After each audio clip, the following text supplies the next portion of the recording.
हनुमान जी के धर्म पिता वायु थे। इसी कारण उन्हें पवन पुत्र के नाम से भी जाना जाता है। बचपन से ही दिव्य होने के साथ साथ उनके अंदर असीमित शक्तियों का भंडार था।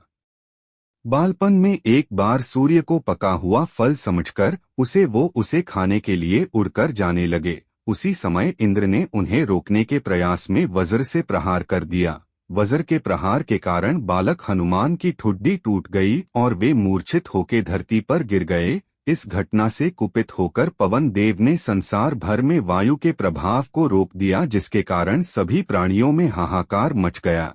वायुदेव को शांत करने के लिए अंततः इंद्र ने अपने द्वारा किए गए वज्र के प्रभाव को वापस ले लिया। साथ ही साथ अन्य देवताओं ने बालक हनुमान को कई वरदान भी दिए। यद्यपि वज्र के प्रभाव ने हनुमान की ठुड्डी पे कभी न मिटने वाला चिन्ह छोड़ दिया। तदुपरांत जब हनुमान को सूर्य के महाज्ञानी होने का पता चला तो उन्होंने अपने शरीर को बड़ा करके सूर्य की कक्षा में रख दिया और सूर्य से विनती की कि वो उन्हें अपना शिष्य स्वीकार करें। मगर सूर्य ने उनका अनुरोध ये कहकर अस्वीकार कर दिया कि चूंकि वो अपने कर्म स्वरूप सदैव अपने रथ पे भ्रमण करते रहते हैं, अतः हनुमान प्रभावपूर्ण तरीके से शिक्षा ग्रहण नहीं कर पाएंगे। सूर्य देव की बातों से विचलित हुए बिना हनुमान ने अपने शरीर को और बड़ा करके अपने एक पैर को पूर्वी छोर पे और दूसरे पैर को पश्चिमी छोर पे रखकर पुनः सूर्य देव से विनती की और अंततः हनुमान के सतात्य दृढ़ता से प्रसन्न होकर सूर्य ने उन्हें अपना शिष्य स्वीकार कर लिया।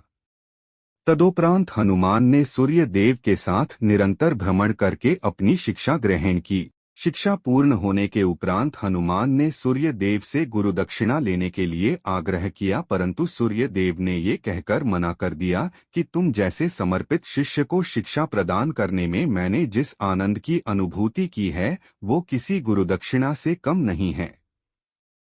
परंतु हनुमान के पुनः आग्रह करने पर सूर्य देव ने गुरुदक्षिणा स्वरूप हनुमान को सुग्रीव धर्मपुत्र सूर्य की सहायता करने की आज्ञा दे दी।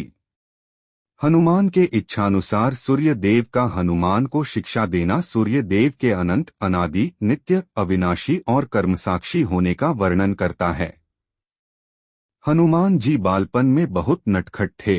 वो अपने इस स्वभाव से साधु संतों को सता देते थे।